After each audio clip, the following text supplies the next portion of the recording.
equilibrium yet. But to each his own. Okay, I'm actually going to pull up my, yes, okay. So, first things first, what is this unit? What is this unit called, and what do kids need to, what are some of the things that kids need to be able to take away from this unit? Either one. Okay, so I think it's called equilibrium. It is. Alright, and I remember reading, and it was saying that they have to know distance, displacement, and Newton's law, Okay, which one? Earth's law Uh-huh, of motion. okay. And that's all I remember. Do you remember?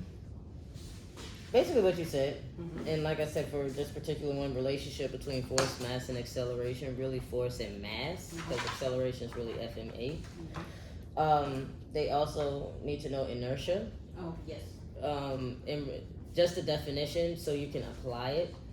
Inertia is the ability, the resistance to move. So basically, the heavier you are, the more mass you have, the more inertia, so therefore you're not going to go as far.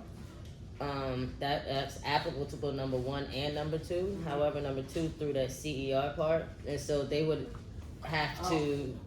We're not there yet. This is just like sorry. unit as Broadening, yeah, as unit a as a broadening, whole. they would need that. They would need the formulas for Yes. average speed. They need to know the difference between distance and displacement. Okay.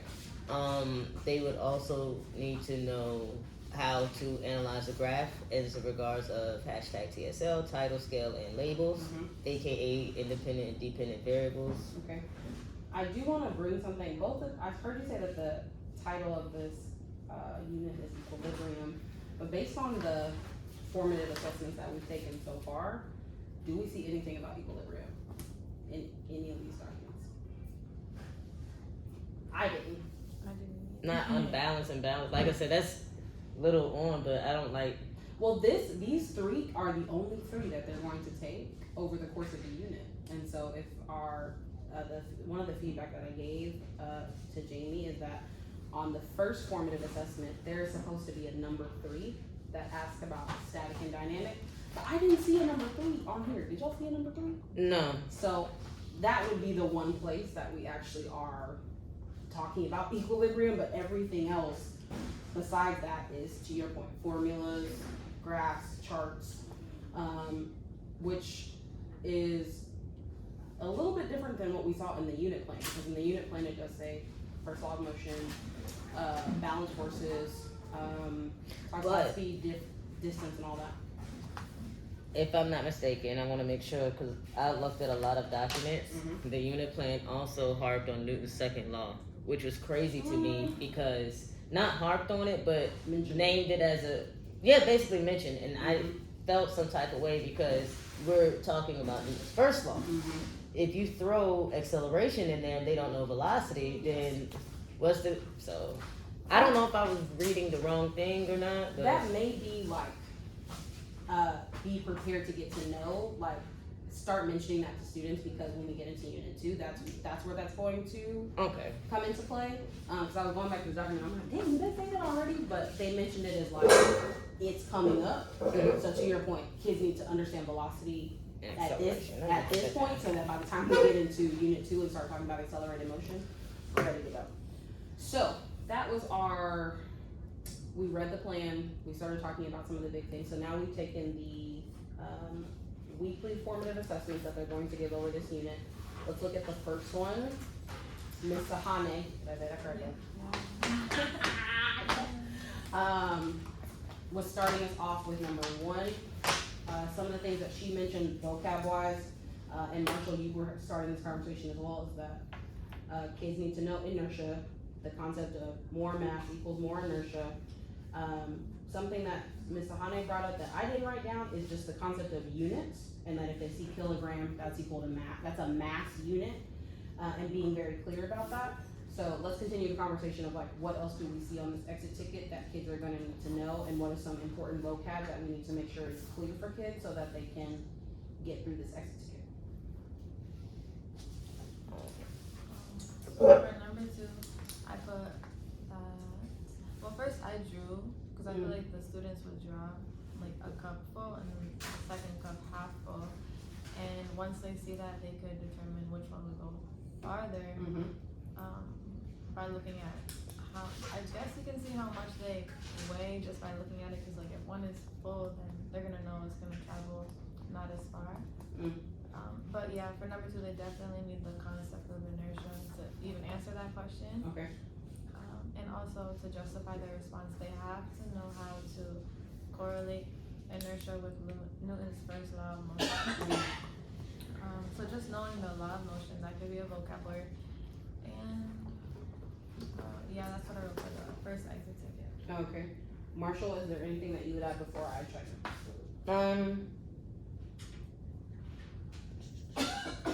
Basically, she nipped it all about relationship between force and mass due to number 2. Also in regards to number 2, they need to have a firm grasp on one of the 3 claimed evidence or reasoning, considering this the unit 1, lesson 1. Yeah. I'm not explaining, I don't want them to have it down pat, but one of these gotta be knocked out some way, shape, or form. Yep. Like, I could say this S. Okay, because I butcher kids' names, but I like you, so. Miss S said the vocabulary, and as of for this particular exit ticket, inertia would be the one, and I would force that in also in the CER because that's academic language. Okay. So they would need to know that. I guess compare and contrast, but I guess that goes under CER as well. So. Yes. So I'm really glad you brought that up, because that was what I was going to turn back around and stamp. For y'all are in 2 different boats. You'll have 9th grade kids who should know the term justify, but they need to know what justify looks like at the high school level. Miss Marshall is gonna have 11th graders who had bio and experienced CER. We didn't do CER clearly in chemistry when they were with me on and off through the year. So they're gonna need a strong refresher on when I as a scientist justify,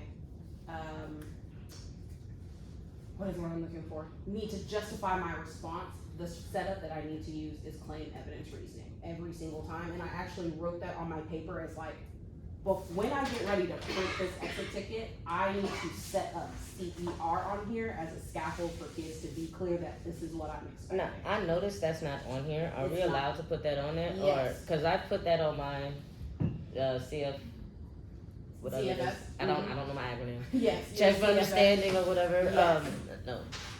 What you just say? Yes. Yes, my criteria for success. And that, I'm so glad you brought that up. That's also what I would add to this paper is like, if I'm gonna ask a kid to justify, I also want to have something on this paper that is clear for them to say, did I check off all the boxes, especially for 9th grade?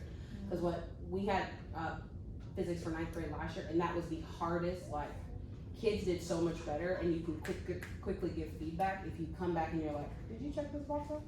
Do you have a claim? Your claim has to have this. Do you have that? Nope, you should go back in class. Do you have evidence? This is what evidence means. These are the things that you have to have. Do you have that? Nope, fix it. I think eventually you'll be able to wean that off for the 11th graders because they'll have that experience, but as they get to know you and as we kind of reset them into these academic habits, yes, we need to add that to that paper. It'll also really help with our SPED and EDs, like clear, this is the thing that I need to have so that when we take that away, when they get to our assessments, they already know well, Miss Sahane said I needed to have claim, I needed to have evidence, I needed to have reasoning on every formative assessment. This is what I had to do every single time, so there should be no conversation about, well, why did you just write some bullets? Have we written bullets before?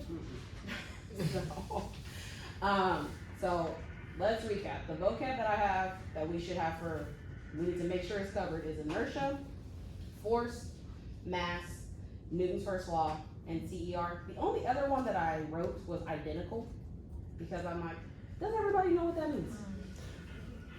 I'm always approach things as a no, they don't know. Yeah.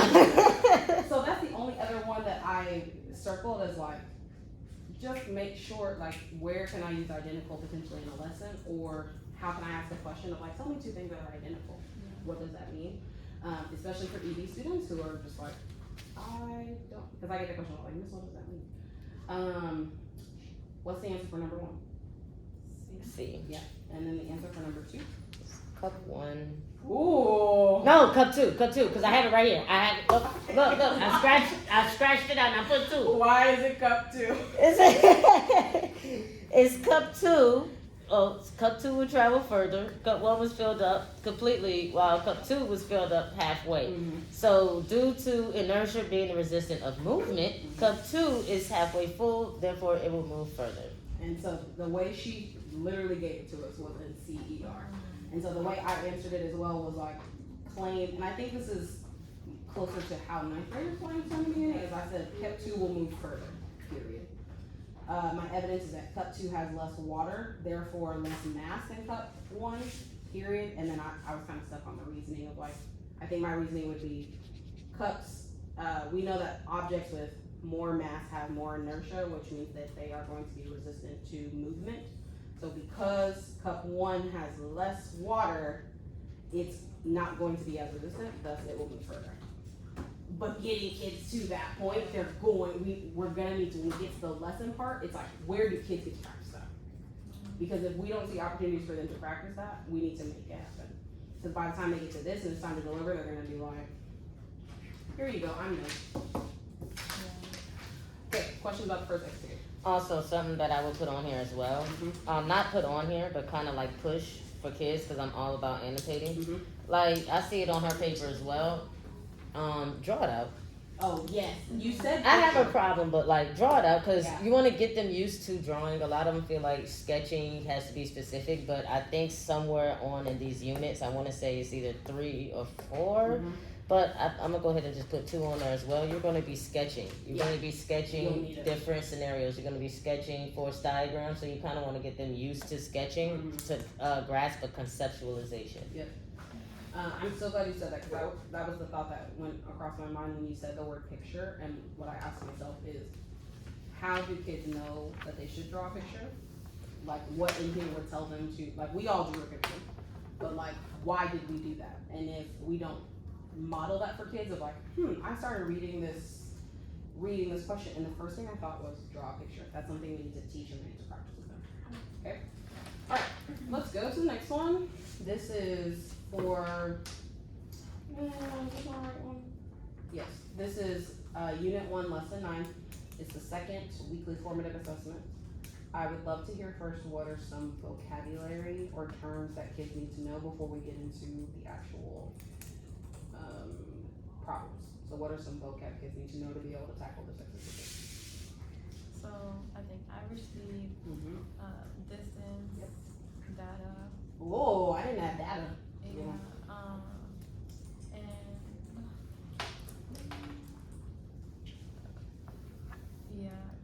And so I think the biggest thing would probably be they have to know how to read a graph. Okay, so this is things they have to know how to do, which is read a graph or table. Become familiar with the labels, Okay. the units, and that's what I wrote that they should know. Okay.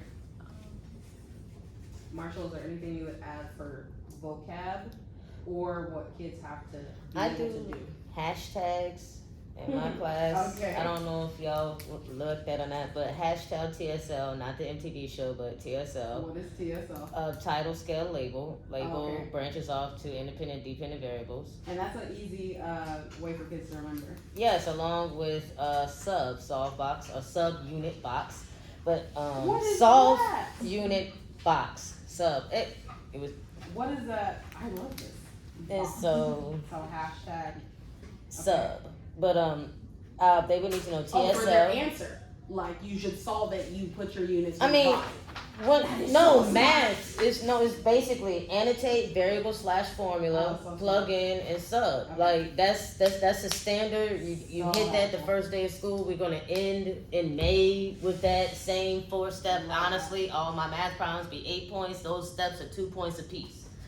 So if you miss it, you still get. I'm not harming you, but you're not gonna miss it again because you missed it anyway. And it's this kind of conversation that is super important as somebody who's new over somebody who's been teaching for quite some time. Like even me, I think I'm in the middle of y'all experience wise, and I'm like, I am terrible at acronyms. Terrible. But to think through like on my first 3 days, I could be teaching, those two acronyms same over and over and over and over. Yeah. So that by the time we get to these formative assessments, it's like, but not even formative assessments, but just building that skill to your point. Like, I know Miss Marshall is going to be looking for me to solve, have a unit, box it, period. Go ahead, keep going. So, also annotate what, and that's coming from 5th grade. I went back and forth with my AP because she wanted them to circle what they wanted, do the little cross, know what not. I kind of ripped that away and just say circle what you want. So you're gonna have a lot of circles and lines, kind of like on number 1. I have identify, the arrow goes to element, revise, and it goes to data table. Also throw that in. I don't know if that's vocabulary, but you would need to know that identify means, okay, what is it? Revise, okay, that means to fill this in a little bit. I have revise, not identify. So I'm glad you brought that one forward. I did that wrong. On the second one, again, I would probably circle, or I would circle average speed. That's what I did too. And by average speed, that's also going into the annotate I already have, variable and formula. Average speed is D over T. So my second step that I'll be looking for is I would put A equals, D equals, and T equals as my second step. So would you have them write that, annotate that underneath average speed? Because I wrote the formula at the bottom, but that does make sense to have it up there. Where you at? On this one. Where are you? Okay, so basically, So for this one, and you would have them annotate right underneath the word instead of like somewhere else. what are you talking about? On this one. Where you say annotate, like when I said average speed? Yes. Would you have them write that formula underneath there? No, because I'm gonna be grading it on my Oh. mathematical. Okay. Like this is a stamp. Like I Got don't. it. Oh, and come that's from where this. it is. Okay, Like, okay. So variable and formula. By the time you serve this average speed, cool. You have to set up your variables based on the your formula. formula. So you won't even get past the second step if you don't know the formula. Got it. Okay, keep going. And so after they do all that, they're gonna add average speed. And if you was being real particulate, you would have known they don't have a title on there as well. I'm not too particular, so you could have put runner galore, and you would have got points. And so that's what it would be. And like I said, for number 2, I would place a CFS. Yes, CFS on number 2 as well. Just kind of like this right here, just so they can, like she said, check it off or whatnot. Yes. I'll have that as well. So this is what it'll look like, and this is the little snippet. If I'm asking for you to write something on an exit ticket, I'm not asking for my usual 4 to 6 month 6 sentence explanation like I do after labs. I'm looking for a direct hit. I need you to give me a number sentence, and I need you to give me, I ain't gonna lie, I'd never back off my 2 sentences on reasoning, Okay. because it makes you look good if you know the scientific principle, and I'm a fluffer, I'm sorry.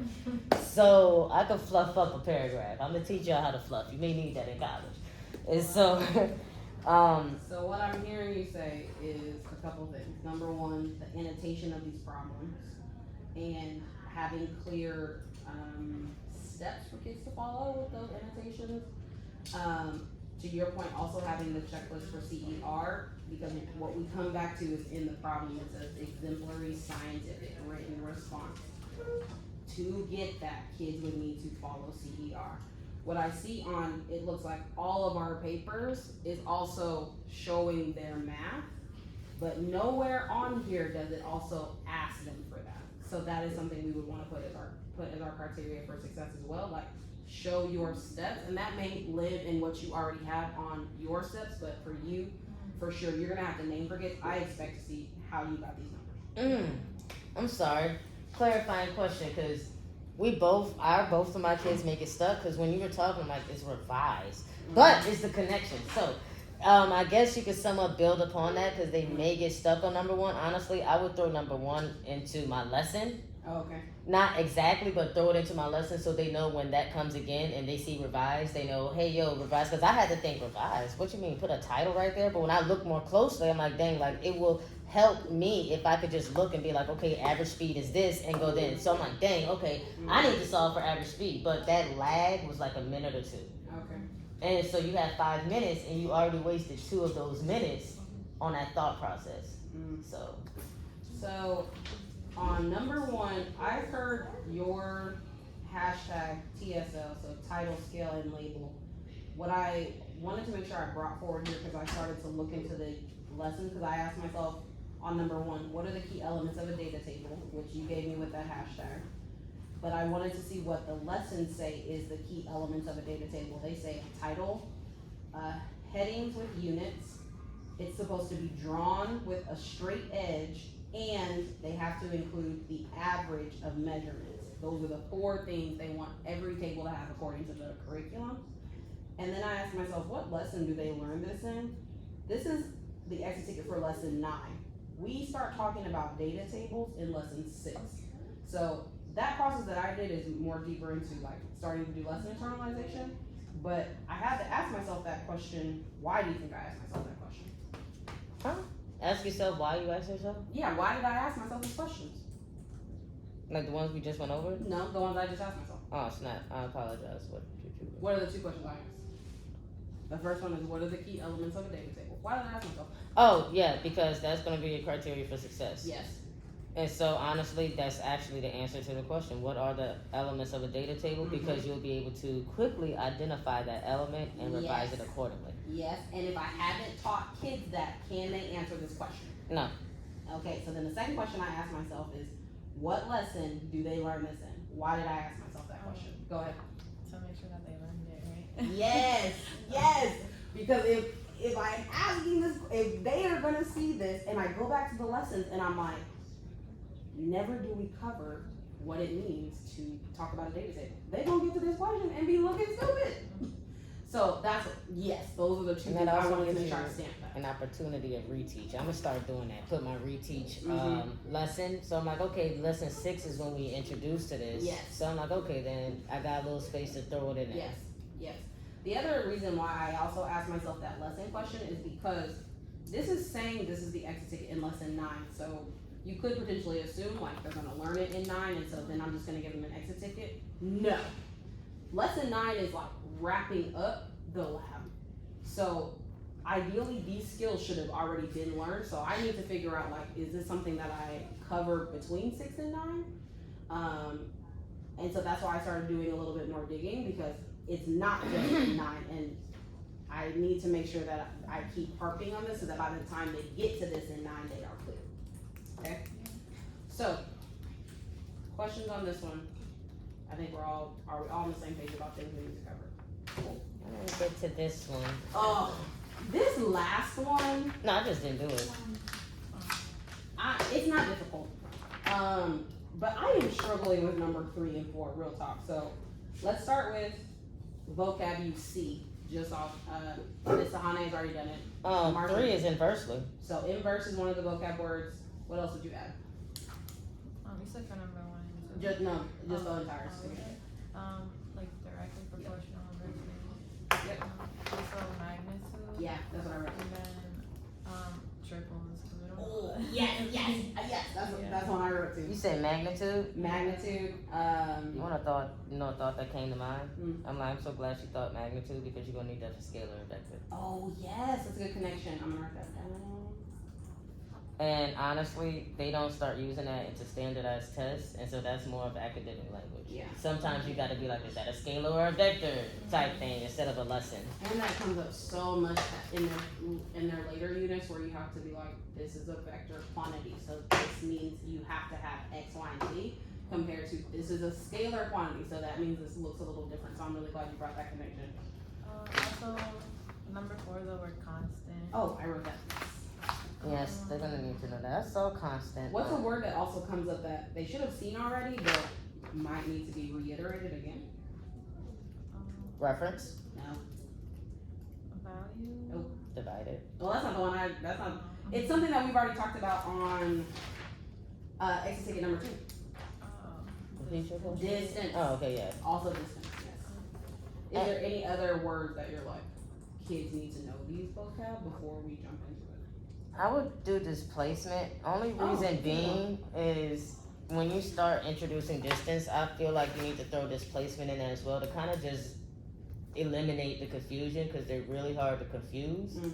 And if I'm not mistaken, displacement is about to come up in a couple lessons after this one. It should, do you think if we, and I don't know if because I haven't looked at all the lessons yet, if in this, between this last exit ticket and this exit ticket, if we actually name the difference, I'm not sure. To your point, it might be, we start talking about displacement right after this. when we also start talking about scalar and vector, but that's what I would be doing in lesson internalization.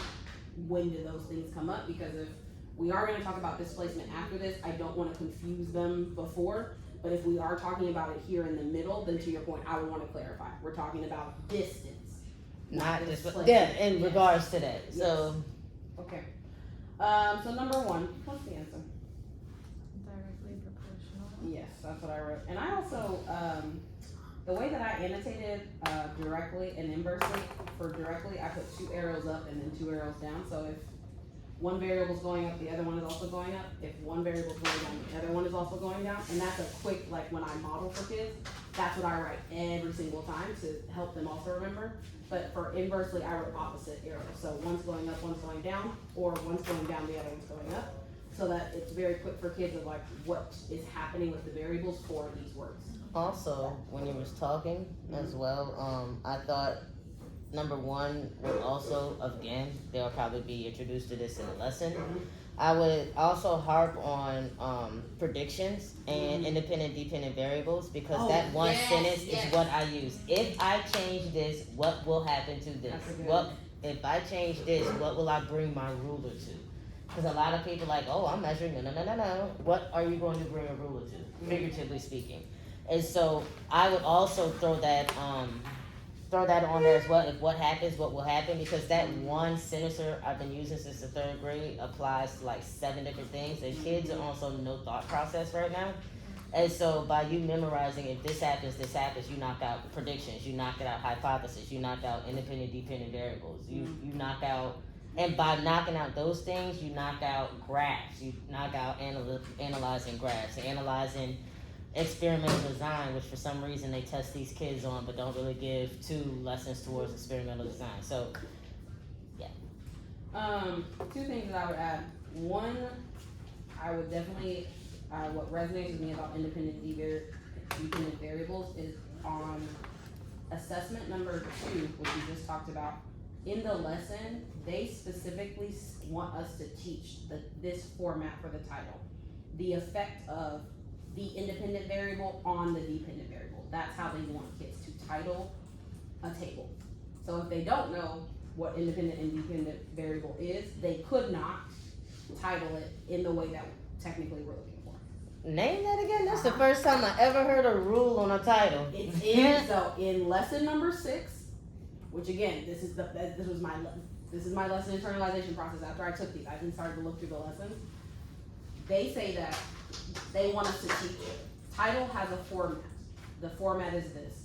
The effect of IV on whatever the DV is. So in that previous example, I believe it would have been the effect of time on distance, or it would have been the opposite, distance on time. On this one. Wow, the effect of distance on time. Okay. It would have been distance on time, No, or it would have been the other one. no. Hold on. No, in this one. Oh, no, I'm like, hold on. Give me a minute, because I get confused. No, yeah, 'cause I'm looking at the table and I'm This like, right here. Okay, so I would be manipulating the runner. I'm sorry, I have to change. I hate independent, dependent. So I'm like, I don't use those words. Okay, But look, go. I manipulate runner.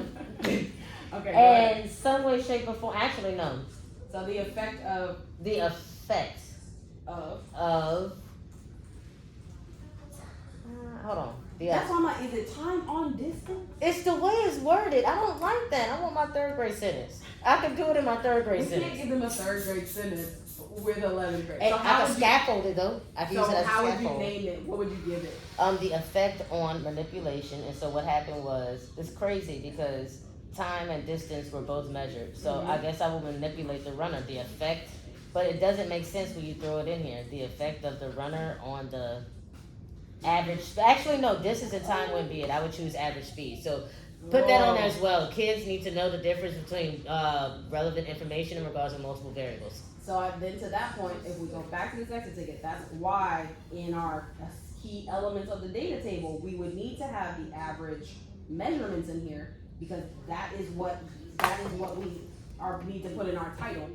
So kids couldn't even write a solid title because they don't have everything in the data table. I Does that remember make sense? that. That's new. So if we added average speed, then it would be the effect of distance and time on average speed? I would have to do that because know, we the need to effect of runner on distance is not. We need to come back to it. We won't do it right now because I did have a question mark to ask Jamie of like. Just give me a one sentence. You know, give me a one sentence. Because this, the effect on IV on DV. That is the format that they are asking us to teach, and so that's also why we have these kind of conversations, because it's like, if that is not making sense for us, how are we going to be able to teach it? So we either need to clarify it, or we need to align on like, how can we clearly help kids name a title for a data table? That's why they gave us that format, because it's like, how else would you tell kids how to name? I wonder, instead of saying the exact words, the effect of this, I wonder, can we make it adjusted to a little bit to be like, okay, then your independent, dependent variable needs to be presented somewhere in on the sentence. So instead of using the effect of this, you know, and not using my third grade sentence, but you know, maybe academic sentence to where it has it on there. The effect. Average speed depends on the runner or something. You know, I just took that off the top of my We'll head. play around with that. Okay, so back to the. Excuse me. No, you good. Back to the last exit ticket. So we said number 1 is directly proportional. That's right. What did you put for number 2? So I feel like the distance will triple at the time since they are directly proportional. Am I incorrect? No, that is what the answer piece says, but what I wrote on the side was like, why? But to your point, it's because they're directly proportional. And also, for number 1, I wrote that the students need to look at the graph, and they need to know how to determine the relationship just by looking at the graph. Oh, so, yes. Like, they have to know what a directly proportional and inversely proportional graph looks like. And then also for number 2, I wrote that they should definitely know what triple means. Because you said some students are EB, so we have to make sure they know that. Times 3. And then it says reference to following, so maybe they don't know what reference means. You know what I mean? What else? Yeah, that's the 1 and 2. Okay. I apologize. No, you're good. The things that Ms. Ahane said for number 1 and 2 on the third exit ticket, we're back to the one with the graph, is that just naming what triple means. I was struggling with, the answer for number 2 is distance will triple if the time triples, and what I asked myself was like, why? So Ms. Ahane fixed that for me, it's because they're directly proportional. You So just said it on number 1, yeah. And so I'm like, why that didn't click for me fast enough, I am really not sure, but I'm like, that could be what a kid also might do, like, and just wonder about that. So then I am stuck on 3 and 4. So they gave us the answers to this right quick, because I could work backwards, but before we do that, I would be on some stuff that is inversely proportional, because number 3. Yeah, because if it was directly proportional, it'd be straight across, F equals M times A, and you know, they have several arrows. That's what I was trying to figure out. So I'm like, if it's all on the same, there's some type of relationship. They're direct, but if it's underneath, it's an inverse. And the only reason I say that is because when you readjust F equals M times A, you readjust the relationships. So as something increases, something else increases. I had to break this down. I'm hit with the physics knowledge, because I'm like, every time I go through this, I'm just like, I'm reliving being in college physics. Like, this is. Oh snap! You did college physics? I'm so sorry for you. Yeah, I never touched physics in my life. Girl, yeah, for engineering we did physics 1 and 2, and when I tell you. That class made me No. That sucks, because on a college level, I'm looking at the stuff that we have to dumb down. Okay. The stuff I'm seeing here is like. Right. Okay, so we're saying inversely proportional. Ms. Ahane, I think, has an explanation. So what did you write? I wrote I thought it was inversely because I saw division. So yeah, I wrote X and Z are inversely because division, so X would increase, Z would decrease.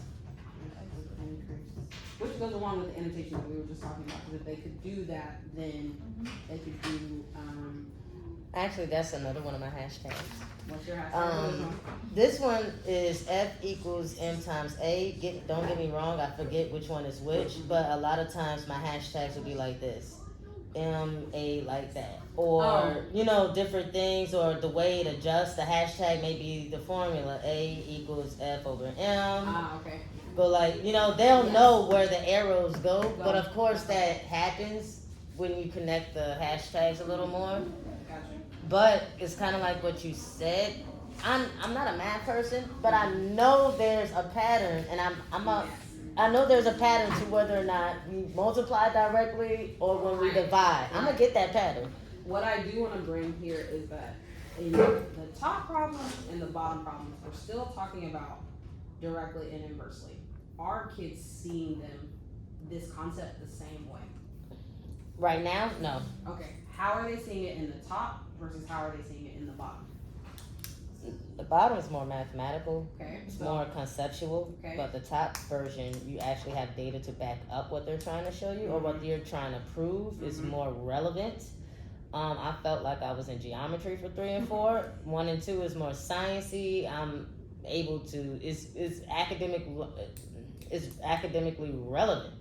Well, and to Ms. Sahani's point earlier when you stepped away, it's kids have to be able to have to tackle the science skill of understanding directly and inversely from a graph instead of from a math equation. But I wanted to make sure I brought this forward because it's the same thing I've been saying. When do kids get to see it these 2 ways? And when we do lesson internalization later, we have to figure that out. When are kids gonna see this in a graph way, and when are they gonna see it in a math way? If they don't see both, we need to add Over that. there. Okay? So then let's do the answer number 4 and then we'll wrap up.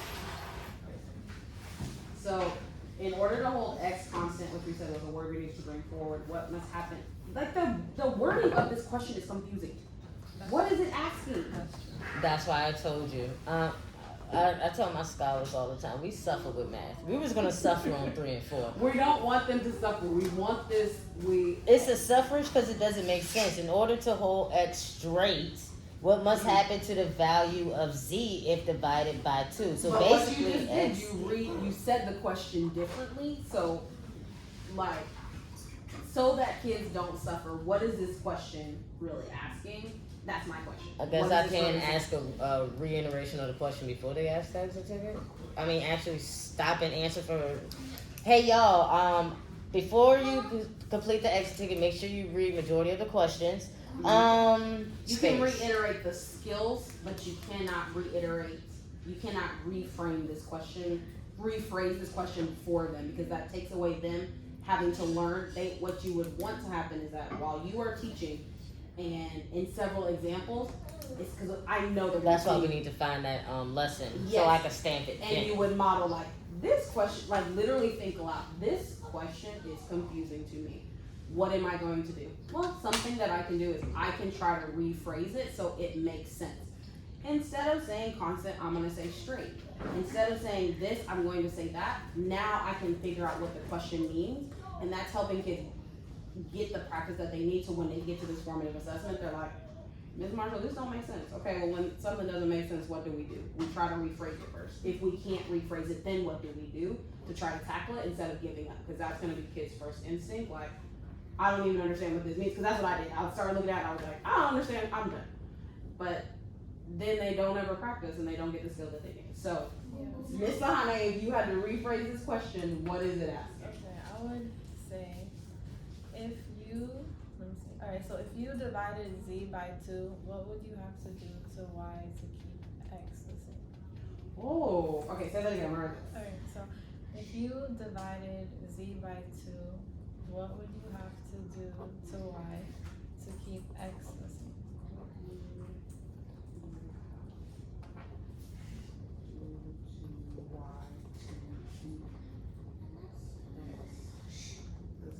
Well, keep x straight, actually, yeah. Okay, so Keep x straight. Or it's constant. So then, actually, the way you phrased that was super helpful, because then what I would try to do is I would start plugging in numbers. Yeah. So, what did you do, to tackle this problem? So I look back and I noticed that they are proportional even though it's inversely. Mhm. So whatever you do to z, you have to do to y to keep x constant. Mm. So my answer would be to divide y by 2 also. Divide y by 2. As well, Yeah. because that would keep X constant.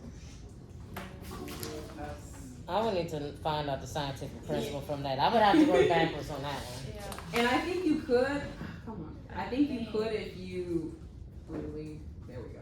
I think you could if you plug in numbers. Let me go to, yeah, that's what they say. They like, the answer key says to hold X constant, Z must be divided by 2. If Y is divided by 2 because of the how Y and Z interact. So that wasn't right. And the way you phrased it for me, I could figure it out that way. Okay. The way this question was, Yeah, that's ugh.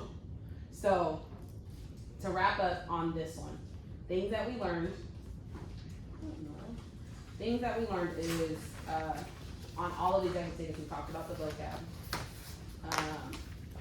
What are some other things that we took away from this process and these exit tickets? So what are some things that we took away from this process that we just did and going through these exit tickets? Misconceptions. Okay. For myself and scholars. So if I know I'm a mess up right here, there's 2 ways I could take that. I can make it public and let them know that it's hard, so make it more investment. Or, no, it's not an or, it's and. Internalize it more.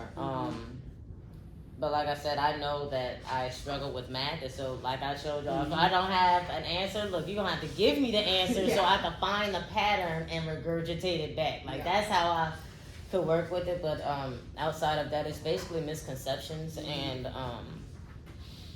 the know and show. It's been like 2 years since I did it, but It's a nice refresher.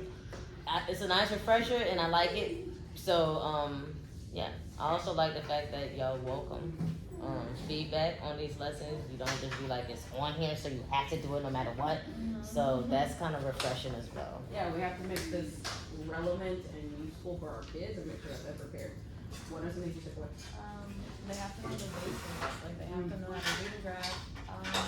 For this one specifically, they have to know how to read a formula and a graph, even though it's saying like the same thing. So yeah, just knowing the basics and what you should say as well. And let me ask you this, how did doing this process, like going through the exit tickets, how does this help you for lessons? How does this help you in class? Just knowing what you have to cover, like for sure. And when we do it, we can see the little mistakes the students might do, and we can maybe, are we allowed to like rephrase these, or do we just get them how they're? You don't want to, but that's also when you're starting to look through your materials as well. Yeah. You may have to craft a question that is similar, not identical, to say, I need to make sure they get the practice. Or if you see something similar in the materials, it's like, oh, this is almost there. This is so similar to what they're gonna see. Also naming that for kids, like, ooh, we need to get this Those right. clarifying questions. Yeah. If you keep, that's why I told her, I'm like, okay then, for instance, with the exit ticket that's with number 9, by us knowing that it's on 6, I'm gonna introduce it to you. I ain't expecting nothing else but an introduction. Tomorrow, I'm about to see, or the 7th, I'm about to see, can you remember and apply what we learned yesterday? The 8th, we're gonna hardcore hit it like this, and all the time, all 3 of those times, the misconceptions that we pulled out, you already know, and it's surprising as hell because like, you see them doing a misconception that you planned, and so you're able to run to them in strat mode a lot quicker. Yeah. So you can. And connect with kids, because one of the main things that I like to take from this is like when I see a kid doing something that I didn't like to see, I'm like, oh dang, you're doing the same thing I did. I'm like, oh, let me tell you, let me fix it. And it just normalizes like, I know I'm the teacher, I'm the leader in the room, and I make mistakes. Like to be able to sit here and be like, y'all, I do not know I do not know how to do 3 and 4. I am not a perfect person. And for you to be able to help me, like, I'm so appreciative because it's like we are all learning, and that's the environment we want to have for kids in the room as well. Like, this is a safe space. Like, I might make a mistake, and you might help me fix it, and that is okay. And when you make mistakes, I will help you fix it, and that's okay. So, It is 12:01. You'll have until 12:45 for lunch. After lunch, what we'll do is we'll start looking at the actual lessons for the first unit. So like, get in there, start to figure out like where are these concepts coming up, how do the lessons move from the beginning to the end before they get to their assessment, and then like actually start getting the lesson plan. I'm gonna say that happens when I lesson plan. Like Yes, that's what we're trying to get to.